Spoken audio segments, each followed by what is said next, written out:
Hola estudiantes, voy a entonces ahora presentar el contenido previsto para la clase número 9 que trata sobre el análisis inferencial y el empleo de pruebas de decisión estadística en la investigación social. Es sin duda una de las clases fundamentales cuando hablamos de uso de la estadística en la investigación social, ya que el concepto de estadística inferencial y las herramientas que se utilizan para las pruebas de decisión forman parte, digamos, central de todos los procesos investigativos en ciencias sociales cuando utilizamos métodos cuantitativos. Así que espero que esta clase sea una oportunidad para introducirle en estos conceptos que han instalado los conceptos fundamentales y también algunas herramientas prácticas de procesamiento y análisis estadístico utilizando el SPSS. En primer término, tendríamos que responder esta pregunta: ¿qué es la estadística inferencial?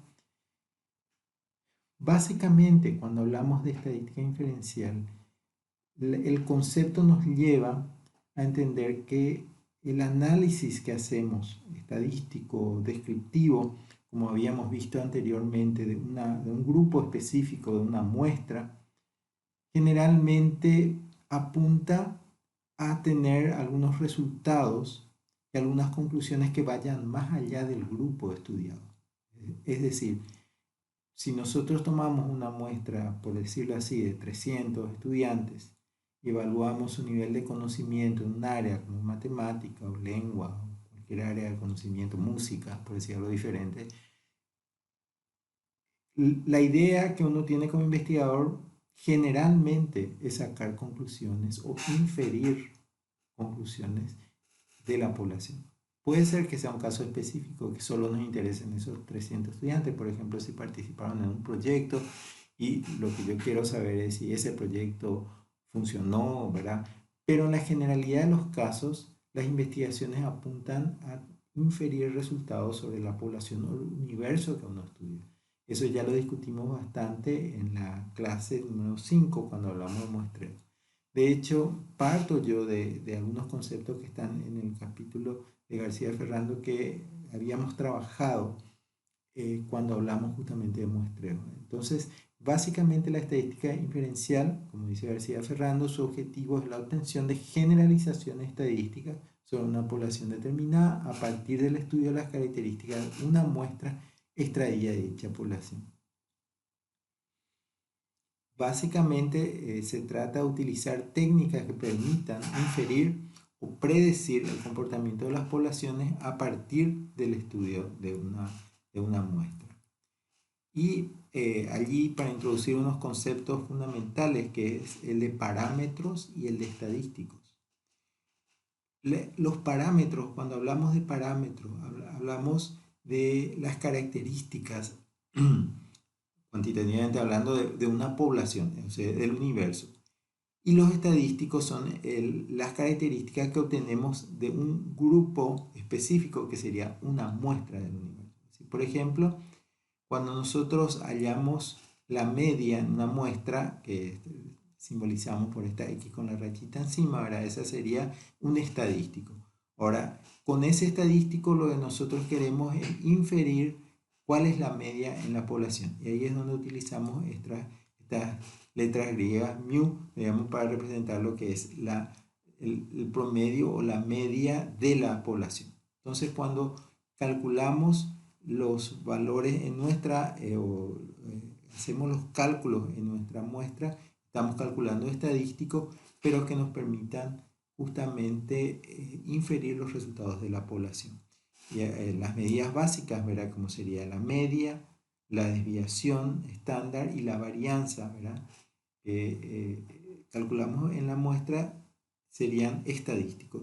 Y esos valores a nivel de población que podemos estimar o en algunos casos conocer, ¿verdad? Si tenemos datos censales o algunos estudios, ¿verdad? Que aborda toda la población, entonces esos son los parámetros.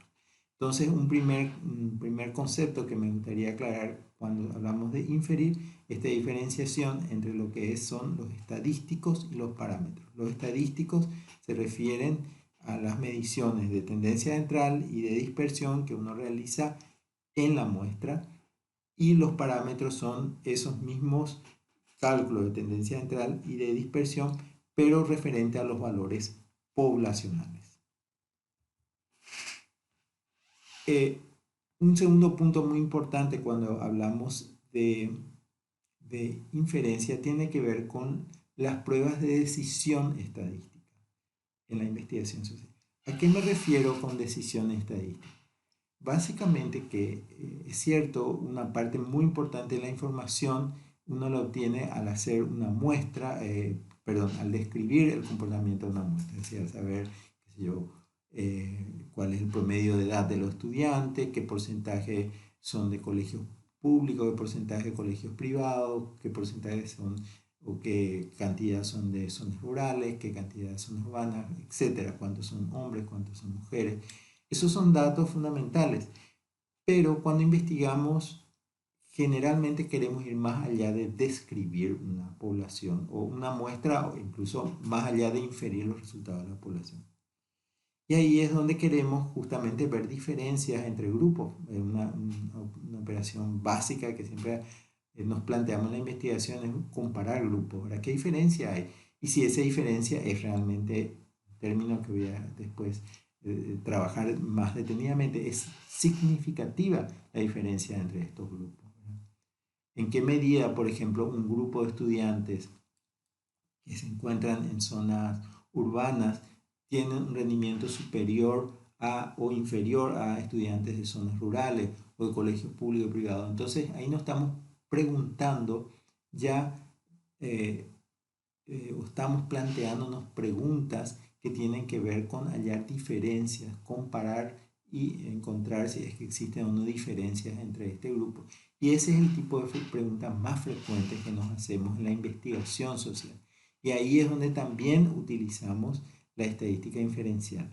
Como dice García Ferrando, los dos grandes temas que estudia la estadística inferencial son la estimación de parámetros de la población, que fue lo que hablamos anteriormente, de la muestra al universo o a la población, y las pruebas estadísticas que nos permiten justamente encontrar si existe o no diferencia cuando uno compara grupos. Nos permite, tomando las palabras del autor, ¿verdad?, determinar en términos probabilísticos, y eso también vamos a verlo porque dice probabilístico si las diferencias observadas se encuentran dentro del intervalo que se pueden considerar debido al azar, o si son tan amplias que ello significa que las dos muestras, dos o más en realidad, provienen probablemente de poblaciones, dos o más poblaciones diferentes. ¿A qué se está refiriendo eso? Nosotros vimos al hacer un cálculo de la muestra que siempre hay un nivel de error. Uno quiere minimizar el nivel de error, pero sabe que eso también tiene un costo, entonces tiene que llegar a una situación de equilibrio. Generalmente es el 5% de error, es un nivel aceptable, por ejemplo, ¿verdad? Pero sabemos que eso significa que no siempre los resultados de la muestra van a coincidir con los resultados de la población, entonces va a haber siempre un nivel de error.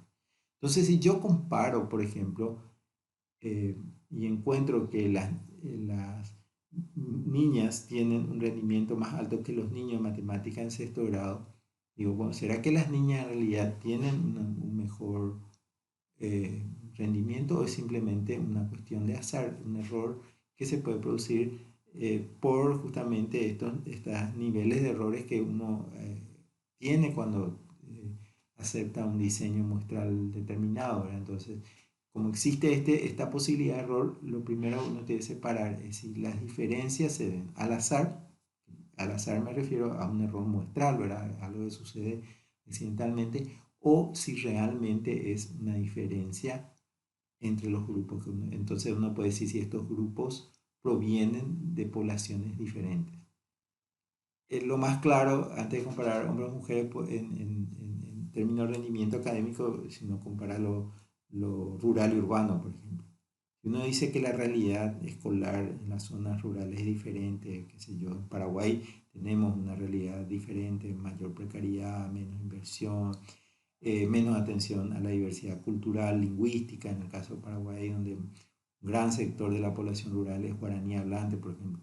Entonces uno puede de alguna forma pensar que son dos realidades diferentes, ¿verdad? De la escuela rural y la escuela urbana, y de alguna forma uno podría hipotetizar, por ejemplo, que el rendimiento académico en áreas básicas como matemáticas, lengua, van a ser superiores en zonas urbanas que en zonas rurales. Esa es una pregunta de investigación, una hipótesis que vamos a tratar de responder. Y para eso necesitamos no solo mirar las medias aritméticas, sino ver si estas diferencias observadas en las medias y son realmente diferencias reales o debido simplemente al azar, ¿verdad? Y ahí también es importante utilizar el dato de la desviación estándar que habíamos visto también como una medida de dispersión. La combinación entre las medias aritméticas y la desviación estándar nos pueden ir dando formas de cálculo que nos permita concluir realmente si hay o no diferencias significativas entre los grupos. Para el uso de pruebas de decisión estadística en la investigación, nosotros tenemos que partir de la formulación de hipótesis.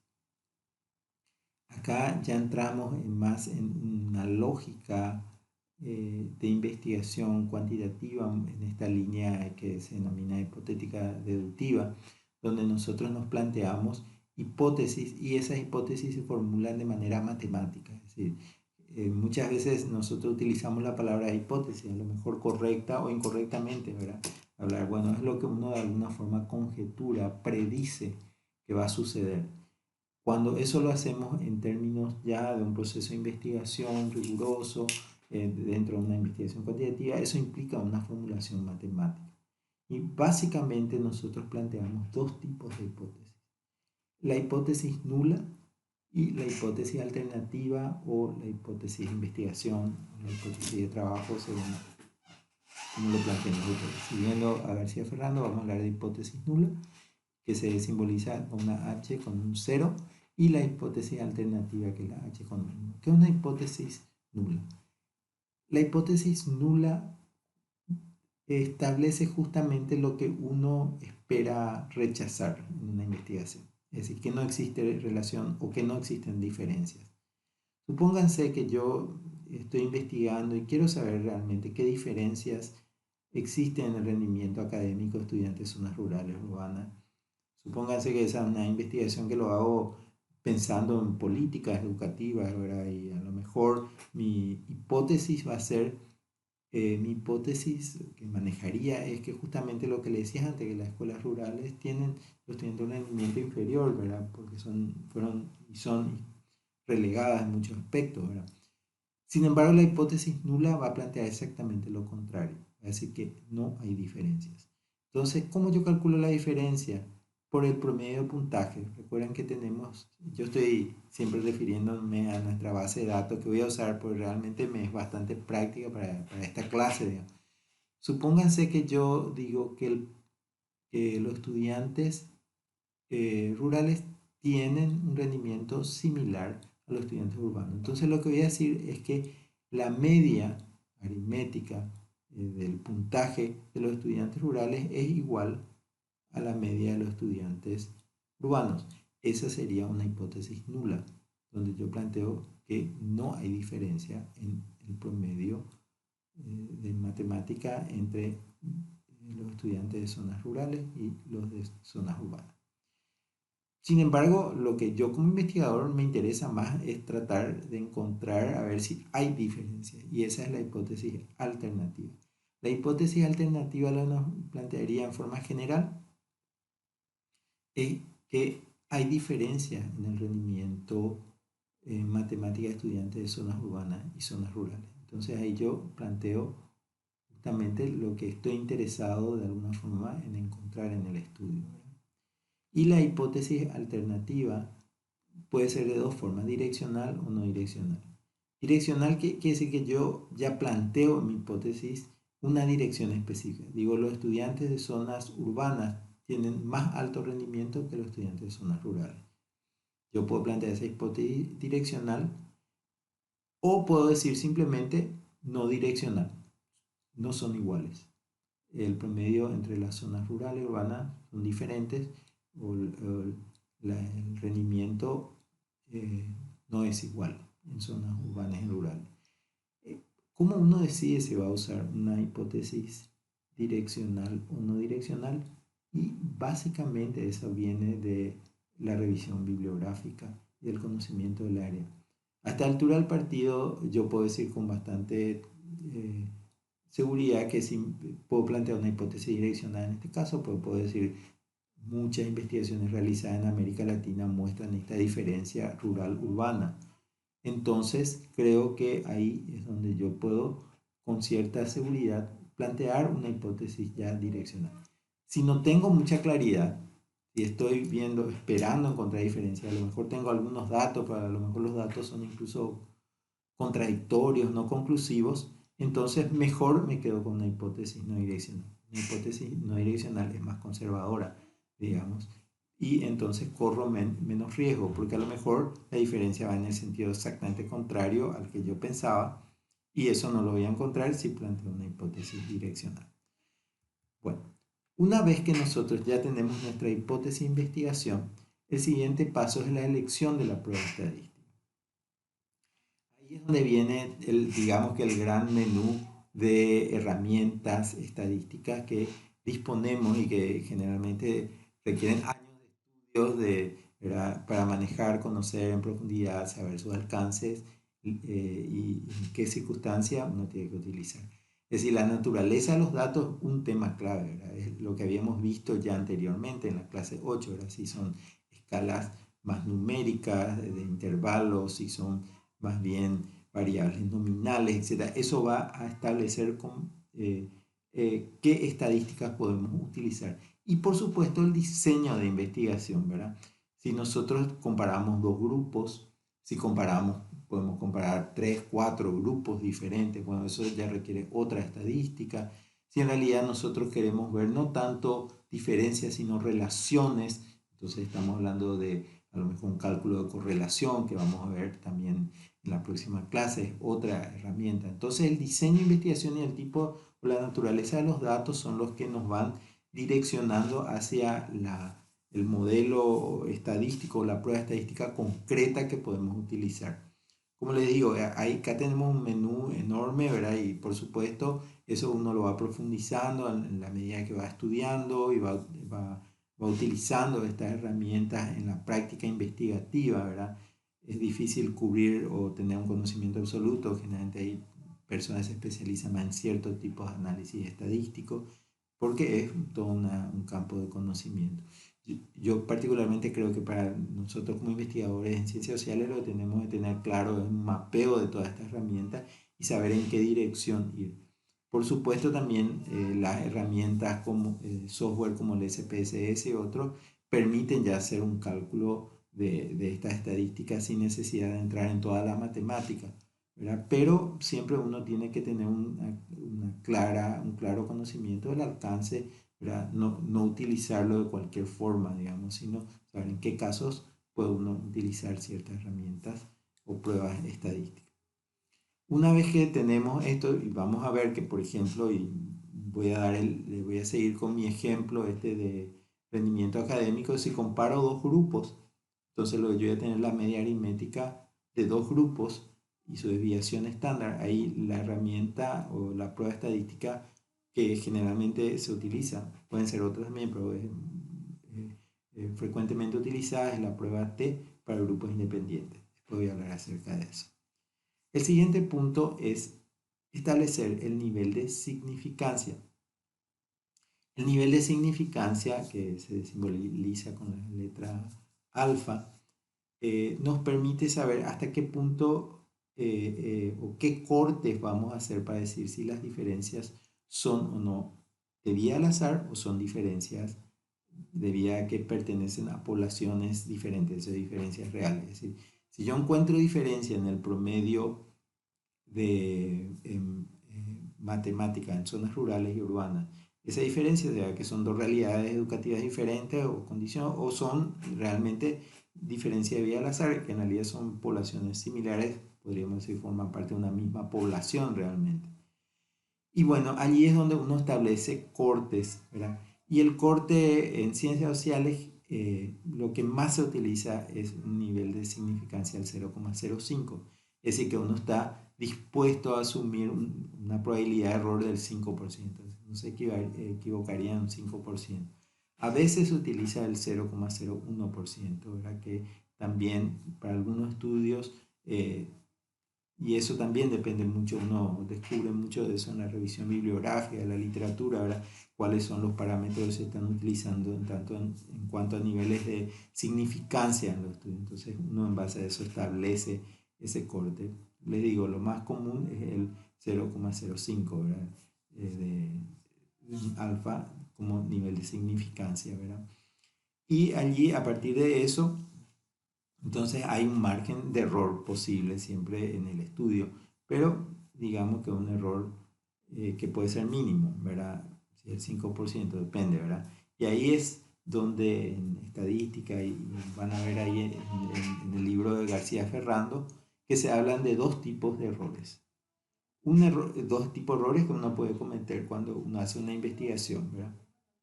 Uno es rechazar la hipótesis nula cuando en realidad es verdadera.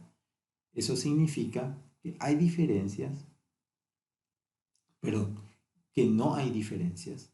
Y uno dice que sí hay diferencias. Fíjense que ese es un error que uno trata de evitar en una investigación, pero siempre hay un margen, ¿verdad? Que puede suceder. Es decir, supóngase que yo digo que hay diferencias entre el rendimiento de escuelas urbanas y escuelas rurales. Supóngase que digo que las escuelas urbanas tienen un rendimiento inferior, ¿verdad? Cuando en realidad no hay diferencia, ¿verdad? Entonces eso puede llevar a errores, incluso errores importantes, ¿verdad? Por ejemplo, en términos de política educativa, de inversión, de poner los puntos más de focalización de los programas, proyectos. Fíjense que, ¿verdad? Entonces uno trata siempre, este es el error que más se trata de evitar, digamos. ¿Y cómo uno evita? Bueno, vamos a ver que hay formas en que se puede evitar que esto suceda, o por lo menos minimizar. Yo creo que el punto fundamental acá es minimizar. El otro tipo de error es aceptar la hipótesis nula cuando en realidad es falsa. Es decir que no hay diferencias cuando en realidad hay diferencias. Digamos que es un error que podemos decir, más conservadoramente hablando, uno preferiría cometer más el error tipo 2 que el tipo 1, ¿verdad? Porque el tipo 1 plantea un hallazgo que en realidad no es, y en el error tipo 2 dice que no hay ese hallazgo, aunque haya, ¿verdad? Pero también un error que puede ser muy grave. Supónganse que yo estoy evaluando la efectividad de un programa educativo que enseña matemática y comparo chicos que están en el programa, que hicieron, por ejemplo, ese programa de matemática, con chicos que no hicieron ese programa, hicieron, digamos, las clases tradicionales. Y me lleva llego a la conclusión que no hay diferencias, ¿verdad? Y a lo mejor el programa es muy bueno o realmente marca una diferencia. Y al decir digo diferencia, digo, a lo mejor no conviene invertir en esto, sigamos más con el modelo tradicional. Es decir, ambos tipos de errores tienen evidentemente sus consecuencias. ¿Cómo uno evita este tipo de errores? Le digo, siempre hay un margen de error. Siempre vamos a tener error tipo 1, tipo 2 posible. Uno que vamos a ver tiene que ver con el tamaño de la muestra, ¿verdad? A medida que la muestra es más grande, disminuye la posibilidad de error. Si la muestra es muy pequeña, el comportamiento puede ser mucho más irregular de los datos, ¿verdad? Y ahí disminuye mucho la posibilidad de encontrar diferencias. Otra cosa que evidentemente permite a uno tener más, menos margen de error, se puede decir, o cometer menos error, es cuando uno repite investigaciones. Es decir, justamente cuando se hacen varios estudios sobre un tema y uno va encontrando que hay una tendencia en esos resultados, entonces uno puede estar más seguro, digamos, que por ejemplo ya se hicieron 5, 6, 10, 15 estudios que prueban que este método es más efectivo, por ejemplo, para el aprendizaje. Bueno, ahí uno ya va teniendo como más solidez. En cambio, si tiene 10, 15 estudios y 7 dicen una cosa y 8 dicen lo contrario, uno está más ahí en el tema de aceptar la hipótesis nula, ¿verdad? Entonces parecería que hay otros factores que están influyendo. Bueno, y un último concepto importante que está relacionado con esto que estamos hablando de tipo error 1 y 2 es el de potencia. Potencia estadística significa la capacidad justamente de rechazar la hipótesis nula cuando es falsa. Pero ahí para tener más potencia, uno lo que, por ejemplo, un elemento clave de la potencia es el tamaño muestral. Uno generalmente calcula un tamaño muestral para obtener la potencia necesaria, digamos. ¿Sí? Supónganse, si yo tengo una muestra de 500 casos, ¿verdad? Eh, esa muestra va a tener mucho más potencia estadística que una muestra de 20 casos, 30 o 50, ¿verdad? Justamente porque al aumentar el tamaño se puede medir con mayor estabilidad, digamos, las diferencias que existen entre los grupos. Seguimos con esto. Esto es el famoso, la famosa campana, ¿verdad? Que ya la vimos varias veces, esta corta y pegue del libro de García Ferrando, simplemente que explica de una manera visual, digamos, lo que estoy tratando de transmitirle a ustedes, ¿verdad? En términos de lo que son las hipótesis. Cuando nosotros, supónganse que nosotros aceptamos un alfa al 0,05. Eso significa que queda un 5% de margen de rechazo de la hipótesis nula. Es decir, si nosotros queremos que nuestra probabilidad sea menor a 0.05, entonces significaría que caería en los extremos o las colas, se dice tail en inglés, de esta distribución, de esta campana. Si cae en la zona del medio, la zona blanca, ahí estamos siempre aceptando nuestra hipótesis nula, que no hay diferencia. Es la zona de no rechazo de la hipótesis nula. Y si caen los extremos, los valores, podemos decir que pueden suceder que formen parte del mismo grupo, es decir, que no haya diferencia, pero como son valores tan extremos, uno ya puede asumir que pertenece a una población diferente. Entonces, si el valor es, la probabilidad es menor al 0,05, significa que caería en los extremos de esta distribución, en las zonas oscuras, en las zonas grises, y esas son las zonas de rechazo de la hipótesis nula. En este caso, como al estar marcadas las dos zonas, los dos extremos, quiere decir que es no direccional. Si nosotros decidimos por una hipótesis direccional, tomaríamos uno de los extremos. Entonces ahí tendríamos incluso más probabilidad de rechazar la hipótesis nula, porque tendríamos un 5% todo metido en una dirección. En este caso ese 5% se distribuye, sería 2,5% en el extremo derecho y 2,5% en el extremo izquierdo de mi distribución. Entonces da, digamos, menos margen para el rechazo. Pero esto es lo que estoy tratando de explicar. Son conceptos un poco abstractos, pero digamos que en la medida que uno lo va aplicando a casos concretos, parecería que ahí eso tiene más sentido y más claridad. Bueno, voy a avanzar un poquitito más con estos conceptos y voy a tratar de ir hilando un poco esto, ¿verdad? Que no queden como ideas separadas y después voy a ir a un ejemplo concreto, ¿verdad? La distribución muestral. Nosotros vimos en la imagen anterior una distribución muestral que es la distribución normal. La normal es justamente esta que tiene esta forma de campana, ¿verdad? Con una media está en el centro mismo de la distribución, ¿verdad? Y con dos partes iguales en que se parte una vez que uno divide la media, como un espejo, ¿verdad? Es exactamente igual, es una distribución simétrica, puede decir. Lo que tenemos que ver para ir aclarando justamente los conceptos es que existen tres tipos de distribución. Uno, la distribución de la población, es decir, yo tomo, por ejemplo, mi universo, supóngase total de estudiantes del país, le aplico una prueba a todos en matemáticas de todos los estudiantes de sexto grado y hago una distribución de la población. Eso sería la distribución de la población. Supónganse ahora que tomo una muestra, ¿verdad? Y en vez de tomar, no sé, a 500.000 estudiantes, tomo a 500 estudiantes, ¿verdad? Una muestra. y hago una distribución de esa muestra. Esa es la distribución muestral. Es decir, la distribución sería cómo se reparten, se puede decir, para no repetir la palabra, pero es cómo se distribuyen los puntajes, ¿verdad? Tomo todos los puntajes y veo cómo están distribuidos. Y por último, y este es un concepto más, digamos, matemático, abstracto, es la distribución muestral. ¿A qué me refiero con distribución muestral? La distribución muestral se refiere a que de esa población yo voy tomando muchas muestras, siempre del mismo tamaño.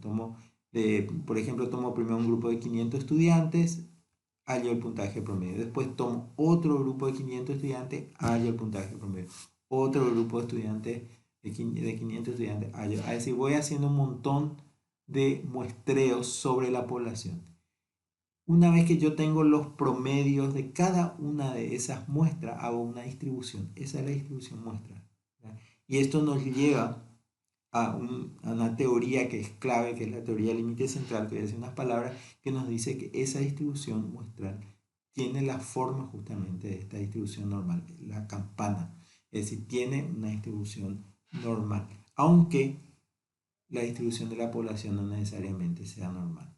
Si la distribución de la población es normal, con más seguridad la distribución muestral va a ser también normal, es decir, va a tener la forma de la campana. Pero puede suceder que la distribución de la población no sea totalmente normal. O incluso puede ser que no la conozcamos, es decir, pues no tenemos datos de toda la población. Pero la distribución muestral va a ser siempre una distribución normal. Y esa es uno de los fundamentos matemáticos que nos permite utilizar gran cantidad de herramientas estadísticas aplicadas a las ciencias sociales, que son las estadísticas conocidas como estadísticas paramétricas, que justamente conciben esta distribución normal, es decir, justamente para hallar diferencias entre grupos, etc. Bueno, entonces la distribución muestral es una distribución probabilística teórica estadístico perteneciente a muestras. Un poco lo que está ahí les digo, era el ejemplo también que vemos en el texto, es extraer muchas muestras, ¿verdad? Y cómo esas muestras se van distribuyendo de manera normal, ¿verdad? A medida que el tamaño es mayor, se va produciendo cada vez más concentración en el medio, ¿verdad? Es decir, que hay menos dispersión y se distribuye normalmente, ¿verdad? Eso está justamente, y a eso se refiere, perdón, vuelvo atrás, al teorema del límite central. El teorema del límite central, ¿qué es lo que nos dice? Que si se extraen repetidas muestras aleatorias simples de tamaño n, a partir de una población, las medias de tales muestras se distribuyen normalmente. Como les digo, si repito muestras, por ejemplo, de estudiantes, a la larga van a tener esta distribución normal. Un segundo aspecto del teorema límite central, que también se refiere García Ferrando, tiene que ver con esto de la ley de los grandes números, que establece que si la muestra es suficientemente grande, independientemente de la distribución de la población, tiende a distribuirse normalmente, ¿verdad? Ahí hay miles en YouTube ejemplos de distribución normal o de explicación de lo que es la teoría del límite central. Ahí les pongo simplemente una recomendación, la que da un profesor de una universidad española que me pareció excelente realmente, como explica por qué, porque ahí toma un ejemplo muy utilizado por los matemáticos, que es el ejemplo de los dados, cómo se distribuyen los puntajes en forma al lanzar dados y cómo a partir de eso se puede ir construyendo y explicando de manera bien concreta la teoría del límite central. Bueno, un segundo punto tiene que ver con esta idea del rechazo de las pruebas, el rechazo justamente de hipótesis. Cuando cae en lo que yo le decía, en los extremos, fuera de la distribución, es cuando se produce el rechazo de la hipótesis nula. Acá justamente en este gráfico ejemplifica la diferencia en lo que son las pruebas unilaterales o bilaterales, ¿verdad? O las que toman solamente una, o puede ser también unidireccionales y bidireccionales, ¿verdad? Que creo que era como me referí en primer término, ¿verdad?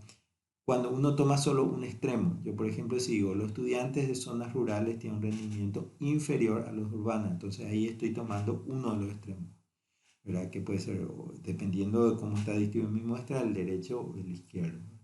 Ahora, si yo digo, existen diferencias en el puntaje, pero no digo si es mayor o menor el puntaje de los estudiantes rurales, en ese caso estoy tomando estoy considerando el gráfico de abajo, donde ese 5%, si asumimos ese error del 0,05, se distribuye en ambos lados, entonces equivale a un 0,025 a la derecha y un 0,025 a la izquierda. Claro, es más fácil probar hipótesis unidireccionales o bidireccionales por el hecho de que se concentran, pero requiere tener justamente evidencias de investigaciones previas que me digan o me permitan asumir hipotéticamente una dirección. Muy bien. Pero que, bueno, estos conceptos están bastante bien explicados en el texto y hay otros, ¿verdad? Que tal vez puedan ayudarles a aclarar más un poco, a lo mejor rápida y desordenada, estoy tratando de explicar. Pero como siempre sucede, un ejemplo ayuda muchísimo cuando estamos hablando de investigación y de estadística y de matemáticas, ¿verdad? Entonces traigo este ejemplo que es el que de hecho ya estoy hablando, ¿verdad? El ejemplo es utilizar la prueba T para grupos independientes, ¿verdad? Que le decía, la prueba T es una de las herramientas estadísticas que podemos utilizar dentro de una amplia gama de herramientas. Ahora la prueba T es muy utilizada. Primero es una herramienta básica, pues me permite comparar dos grupos, que es algo que, y por otro lado es algo muy utilizado, ya que muchas veces lo que queremos justamente es comparar diferencias o hallar diferencias entre grupos y podemos establecer dos grupos, ¿verdad? Por eso es que le planteo yo esta pregunta, ¿verdad? ¿Existen diferencias significativas en el rendimiento entre estudiantes urbanos y rurales?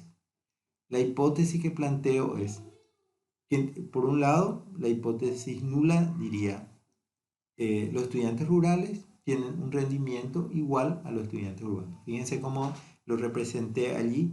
Mu es el promedio de la población, pues yo estoy tratando siempre de inferir mis resultados más allá de la muestra específica a la población, es decir, a la población de estudiantes urbanos, en este caso del Paraguay, y a la población de estudiantes rurales, estoy hablando de estudiantes de sexto grado. Entonces la hipótesis nula diría que son iguales, es decir, son iguales significa que no hay diferencia, por eso dice mu r es igual a mu u, es decir, el promedio de rendimiento en matemática de estudiantes rurales es igual al promedio de rendimiento en matemática de estudiantes urbanos. Esa es mi hipótesis nula. Ahora, ¿cuál es mi hipótesis alternativa? Mi hipótesis alternativa es justamente lo que yo quiero ver, es si existen diferencias. Entonces digo que los estudiantes rurales, el promedio de matemáticas de estudiantes rurales es diferente al promedio de estudiantes urbanos. En este caso, justamente lo que yo quiero ver es eso, ¿verdad? Si es que es diferente este rendimiento. Entonces, la media va a ser diferente. Fíjense que estoy planteando una hipótesis no direccional. Es decir, pueden ser que los estudiantes rurales tengan un rendimiento superior o rendimiento inferior, pero me quedo en este primer caso, digamos, como ejemplo, en una hipótesis no direccional. Simplemente quiero ver si existe o no diferencia.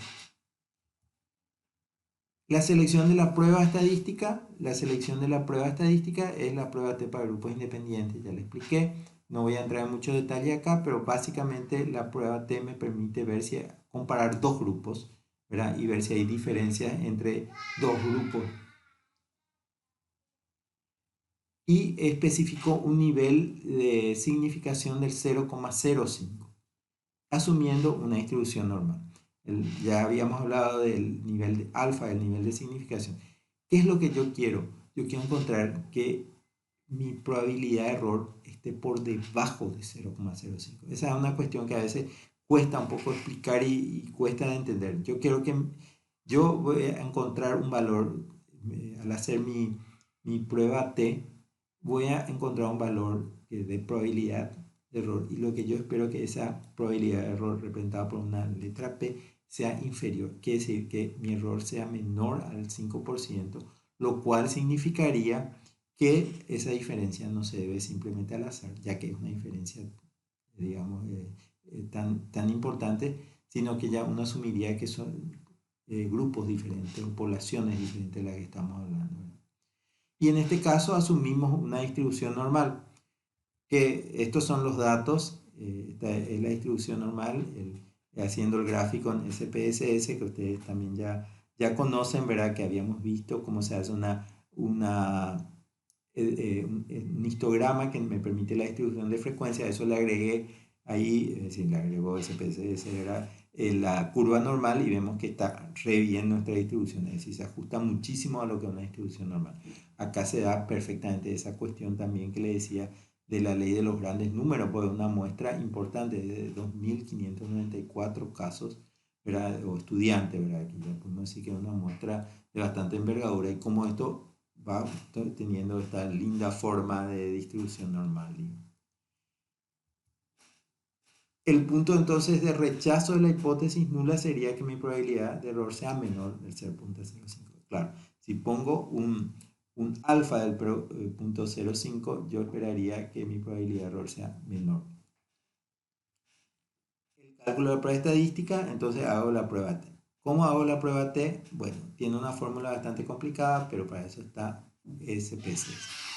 Acá ustedes pueden ver, esta es nuestra base de datos de siempre, ¿verdad? De estudiantes.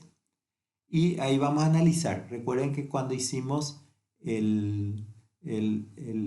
los análisis descriptivos ya utilizamos esa ventana, digamos, el SPSS. Pero ahora, en vez de ir a estadístico descriptivo, que era el que habíamos hecho, bajamos un poquitito más nuestro cursor hasta llegar donde dice comparar medias, que van a ver que está marcado en color amarillo o naranja. El punto dice comparar medias. Y dentro de comparar medias, otra vez tengo una serie de opciones. En este caso, como yo quiero comparar la media de los estudiantes rurales con la media de los estudiantes urbanos, utilizo la prueba T para muestras independientes. Simplemente a modo de información, ¿verdad? La prueba T para una muestra se hace cuando yo tengo los resultados de un grupo y tengo los resultados de la población específica. Supóngase yo tengo datos a nivel país y quiero comparar los estudiantes rurales a ver si son o no diferentes al promedio país. Eso sería la prueba T para una muestra.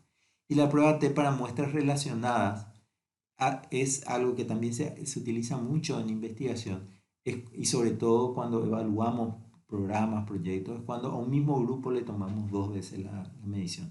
Supónganse, tomamos al inicio del curso, del año, y al final del año, y vemos qué diferencia hay entre el antes y el después, el pre-test y el post-test sería, para ver si cambió realmente la cosa de manera significativa.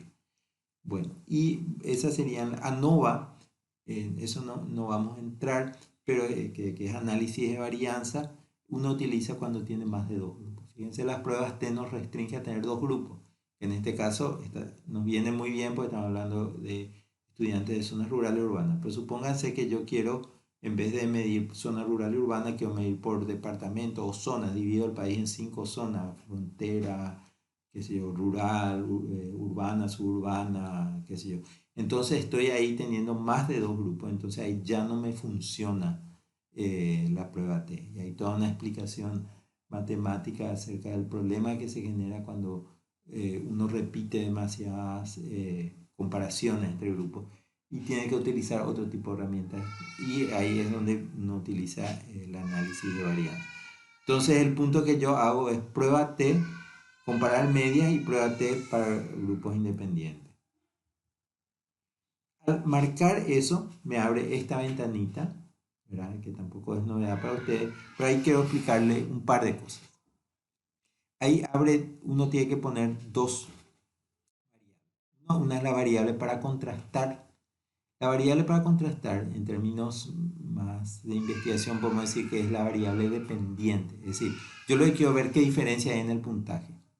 Entonces mi variable a contrastar es puntaje. Y la variable de agrupación es zona, porque yo quiero elegir justamente zonas rurales y zonas urbanas y ver el puntaje en zonas rurales y urbanas. Esto a veces es un poco confuso, pero para mí siempre me clarificó pensar en términos de variables independiente y dependiente. Independiente es la que el investigador manipula, lo que yo quiero justamente manipular, y la dependiente es lo que quiero ver los resultados finales. Entonces, el resultado yo quiero ver el puntaje.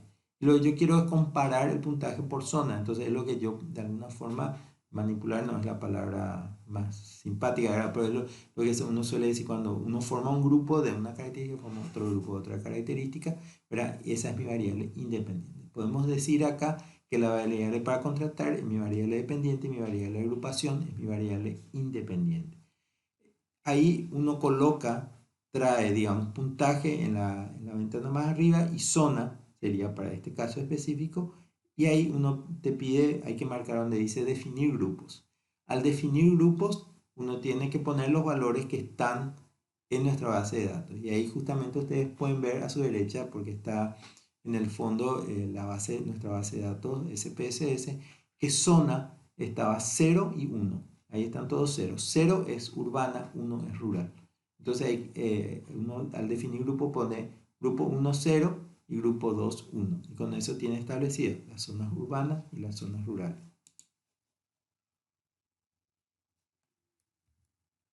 Bueno, una vez que le doy un clic, ya tengo los resultados y ahí me da la media. Estamos en una base de datos que no era una base de datos muy... no se tomó toda la escuela del país, no una muestra nacional, sino recuerden que era una muestra específica, un programa que yo estoy usando, ¿verdad? Pero entonces tenemos mucho más peso en lo urbano, ¿verdad? Tenemos 2.336 estudiantes urbanos y solo 258 en zonas rurales.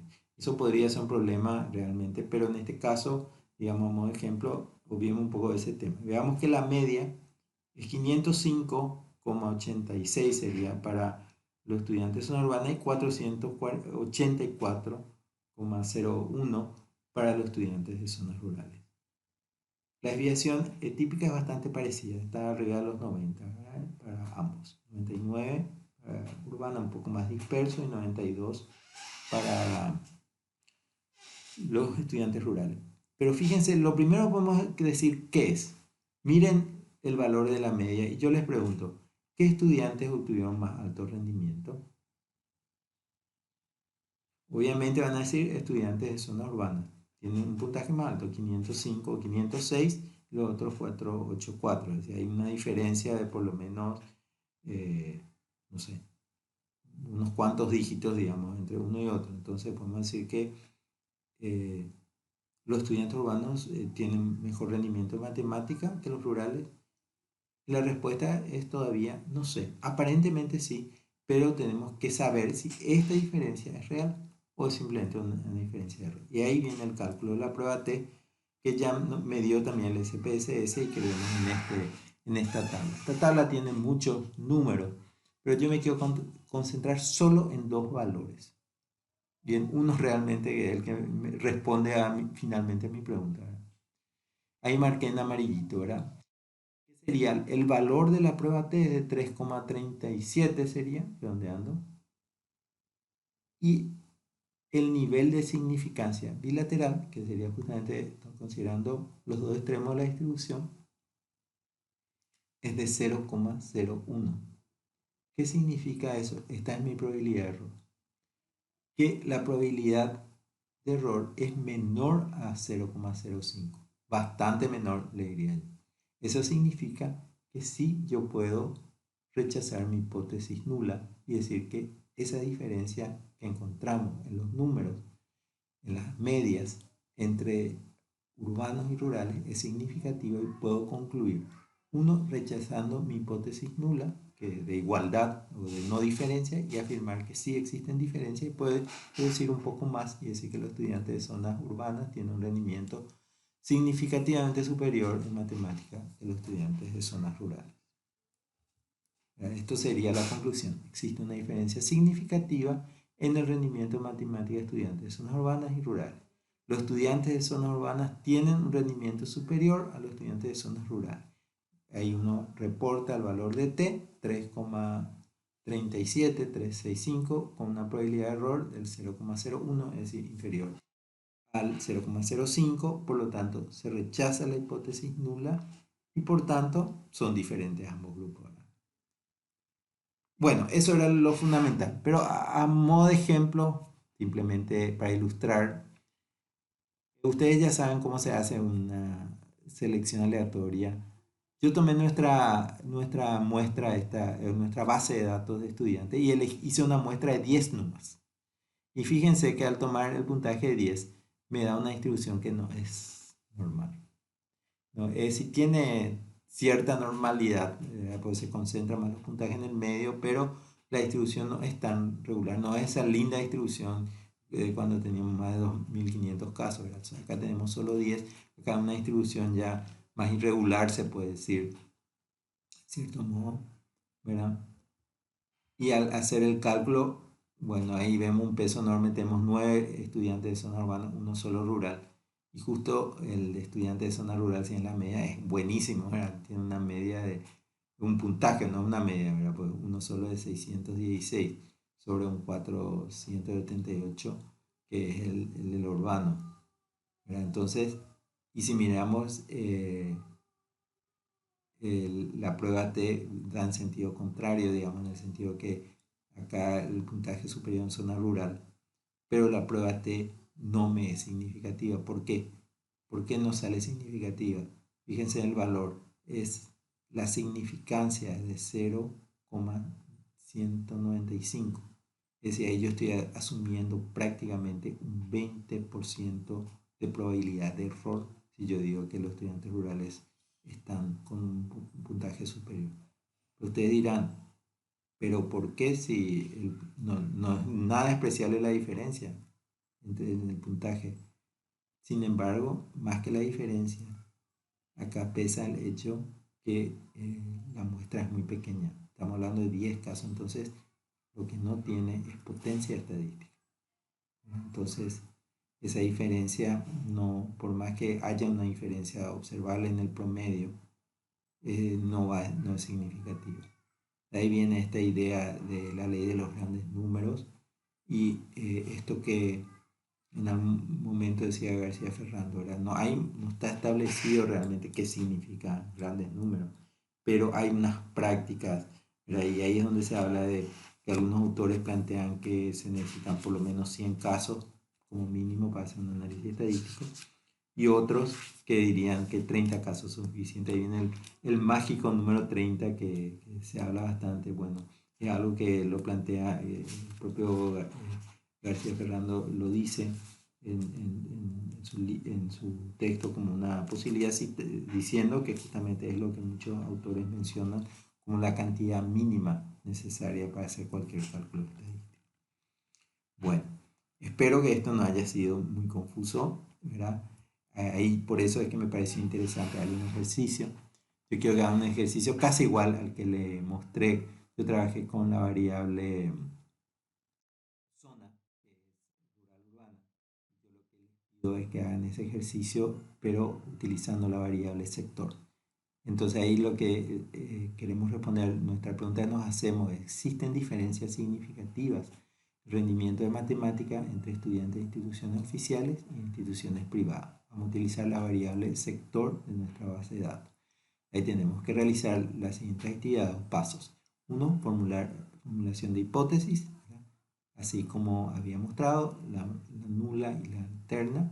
Selección de prueba estadística, ¿verdad? Y en este caso ya está dicha, es la prueba T.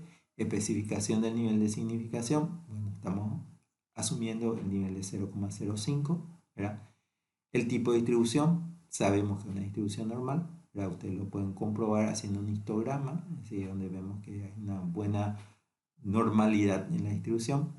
Definir los puntos de rechazo de hipótesis, bueno, ahí sí nosotros asumimos este nivel de significación del 0,05, lo que queremos es que nuestro valor de probabilidad de error sea inferior a eso, ¿verdad? Entonces inferior al 0,05. Y calcular la prueba estadística, para eso vamos a hacer la T para el grupo independiente, siguiendo este ejemplo, utilizando SPSS, y en base a eso arribar a la conclusión. Nuevamente, este mismo ejercicio lo lo vamos a poner de aparte, digamos, como hicimos en el capítulo de muestra, para que ustedes puedan hacer.